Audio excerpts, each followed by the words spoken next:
Excellent academic education is based on research. That is the central belief I want to convey in this clip. Few will disagree, but that does not mean that everyone understands exactly what it entails. That is why I want to unfold this fundamental idea in 4 different directions. First, I will say something about the position of the teacher-researcher. How exactly do you teach based on your own research? Secondly, I want to identify the human foundation for academic rigor and excellence, academic freedom. Without it, one cannot really discuss or even consider academic education and research. Thirdly, I think it is appropriate to discuss intellectual honesty alongside academic freedom. After all, it is a touchstone for both your own practice and that of others in academia. And fourthly and finally, we must of course talk about those to whom academic education is provided, the students. How can they be included in the wonderful world of academia? First point, excellent academic teaching is based on academic research. But how exactly are these two linked? And what does that imply for the researcher who also teaches? In my opinion, the breadth and multidimensionality of academic research must be highlighted in order to answer these questions properly. This means that academic research is primarily a multi-layered and complex endeavor that cannot be understood according to a simple schema that leads from simple or closed questions or problems to clear applicable solutions via familiar recipes or protocols. Academic research is about unraveling the complexity of reality itself and seeks ways to understand it in all its breadth, height, and depth. The existence of solutions or ready-made answers to the questions posed is at best possible, but never guaranteed, and should therefore not be assumed either. That is why teaching based on academic research sharpens problem awareness rather than offering ready-made applications. It shows that the initial question raises many more questions, open questions, both expected and unexpected. By its very nature, academic education cannot therefore be mere instruction, the mere teaching of techniques, or the mere transfer of information. Of course, academic education works through these channels, but here lies not its goal. Academic education stimulates curiosity and wonder, rather than dampening it by offering all knowledge in bite-sized chunks. To put it another way, academic education is not about providing food, but about introducing students to as many aspects of a meal as possible. And so it is not merely a matter of providing reliable information about nutrition, but also about historical, agricultural, sociocultural, biochemical, economic, ethical, philosophical, and spiritual dimensions involved in the practices of people who eat. What I'm saying here about academic education in general applies, of course, to academic teaching in theology and religious studies in particular. It requires the researcher who teaches to thoroughly familiarize themselves with the subject matter in a way that goes beyond the mere accumulation of knowledge. Academic theologians must, of course, know a great deal about Christian things, but the ultimate goal of their research lies beyond the encyclopedic.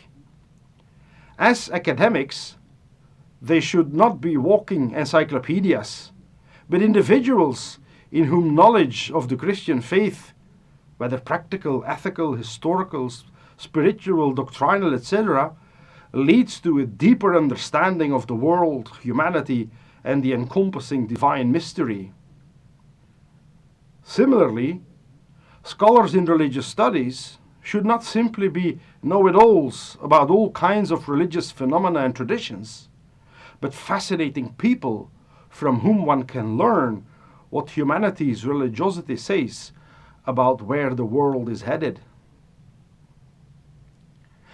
Academic research in theology and religious studies, therefore, requires passionate and competent people who have been given sufficient time for knowledge to become insight. Moreover, this knowledge and this insight must be acquired through personal effort, so that in academic education they are not merely instruments of a process that could just as well take place automatically, but can testify how they arrived at insight through searching, groping, asking, and continuing to ask questions. In a sense, academic teaching is a form of testimony, particularly how knowledge and insight arise through a sustained but original struggle with reality. This last thought about acquiring independent insight brings me seamlessly to the second point, academic freedom. Both from a descriptive and a normative perspective, it forms the foundation for academic rigor in research and education. In a sense, it is the highest good of the academic. That is why it must not only be cherished, but also critically monitored and even defended when it becomes under pressure. Academic teaching must help to inspire young people to embrace a vocation for academic freedom and a genuine fascination for all that it can achieve. Nevertheless, academic freedom is a fragile commodity. It is not self-evident, and it seems to be less and less the case, that competent and motivated intellectuals are given the time, space, and sufficient resources to investigate what they find interesting, relevant, or necessary. It is nevertheless essential for academic research that the topics it addresses and the ways in which it is conducted are not imposed unilaterally by partners from industry, politics, the church, lobby or interest groups, commercial companies, etc. That research is not determined by the whims of the day, by journalists or by the media. And that whatever the research may yield in terms of direct or indirect gain gives as little cause as possible to jealousy, self-enrichment, corruption, or anything else. Freedom of academic research is not only the freedom to investigate what one wants, but also the ability to freely renounce, be able to renounce, and be allowed to renounce the consequences of what the research yields. Knowledge is not of the order of a possession or a property. It is essentially shared.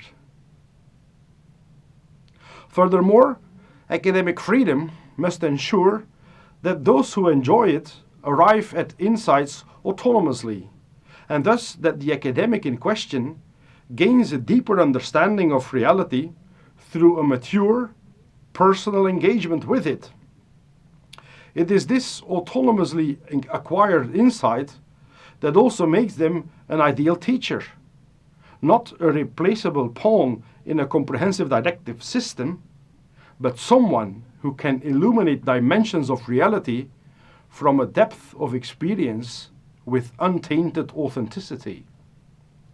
This is particularly true because they do not speak on behalf of this or that instance or institution, but on behalf of their own. Trust is crucial to academic freedom. It must work in multiple directions. It is not only academics who must be given the necessary freedom, time, and resources from outside, society, one's personal situation, culture, the state, the authorities, the government, or the leadership of universities. They must also give sufficient trust themselves and demonstrate intrinsic reasons why they are and remain worthy of that trust. Thus, academic freedom is also a story of responsibility on the part of each individual academic and the institutions to which they belong. This aspect is, moreover, an important objective of academic teaching. Young people need to see concrete examples of academic freedom at work, rather than just learning about it in theory. Finally, academic freedom also guarantees equality among academics. It implies that all insights and all knowledge are fundamentally equal. After all, it is not the case that one branch of science is better or more interesting than another, although this is often forgotten both within and outside the university. After all, the insights one gains are valuable in themselves, regardless of disciplines and methods. Academics must be able to gain insight into literally everything, freely, unrestrainedly, and personally. Academic freedom is closely linked to the virtue of intellectual honesty. That is the third point of this presentation. Every academic must make intellectual honesty their own, not by having it imposed from above, but by acquiring it as the most normal thing in the world. The field of application of intellectual honesty covers various areas, all of which are important for academic teaching. I see three. First, intellectual honesty requires, in a truly Socratic mode, a thorough awareness of what one does not know. The more one knows, both in breadth and in depth, the more one realizes how little one actually knows. Every acquisition of knowledge invites incredible modesty. It does no harm at all to make clear the limits of one's own knowledge. In fact, it is necessary. Moreover, it is necessary to indicate in what respects one's own insights are based on those of others, or are self-generated, or are perhaps a combination of both, and how that combination works exactly. Academic education teaches the proper use of sources and references, and demonstrates a spontaneous understanding of how data is collected, processed, and interpreted. It also provides transparency about what constitutes knowledge and what constitutes mere opinion, and at what point independently acquired insights merge with or become intertwined with opinions, views, and ideologies. Secondly, intellectual honesty concerns the promotion of what could be called methodological pluralism. This is crucial, especially in theology and religious studies, because there is no specific method that warrants good theology or good religious studies. All methods are good for gaining insight into reality through the study of religions and the Christian faith. Those based on careful reading of texts, those that encourage reflection and speculation, those that spring from involvement in practice, those that take a comparative approach, those that look into history, etc., etc. Honesty requires us to clearly indicate how we proceed, while at the same time inviting us to fully appreciate what colleagues who work with other methods are doing. This brings us seamlessly to the third field of application of intellectual honesty. It is, in fact, the highest standard or the ultimate touchstone for evaluating the work of others, both peers and students. Academic life presupposes honest communication about what is good, very good, excellent, and less good. This must always be done with the utmost respect and understanding for personalities and circumstances, but never at the expense of the of the high requirements of intellectual honesty. If something is not good or not good enough, it must be said, and clearly said. And if it is good or very good or excellent, it must certainly be said. A culture of trust and open communication is closely linked to the virtue of intellectual honesty, and academic education also devotes itself to this: how to truly value the academic work of others. And so we finally come to the fourth aspect I wanted to discuss: inspiring and engaging students in academic life. By inspiring, I certainly do not mean some form of entertainment, where students are kept amused in a pleasant, even media-like way. It is about something much deeper: removing obstacles that prevent them from discovering their own talents and potential for academic research, and fueling their desire to gain genuine insights through academic research, to share those insights, and to use them to make the world a better place to live. These are all big words, but they matter. Academic education, provided by academic researchers, by definition presupposes an active attitude on the part of students. So much so that any discourse on activating techniques in academic teaching should be superfluous.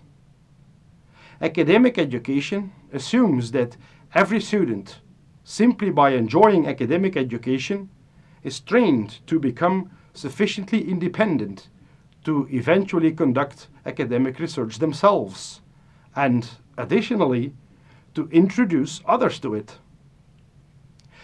Academic education is provided in a universitas, a community of seekers with varying levels of experience, who, through the acquisition of insight, are determined to understand the secrets of reality.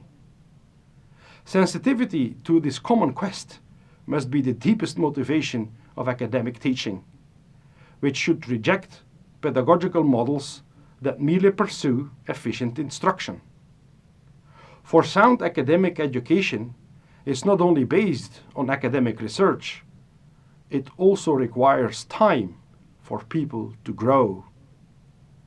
And even more than all knowledge and insight, it is this human growth that is the most beautiful thing that can happen in academic education.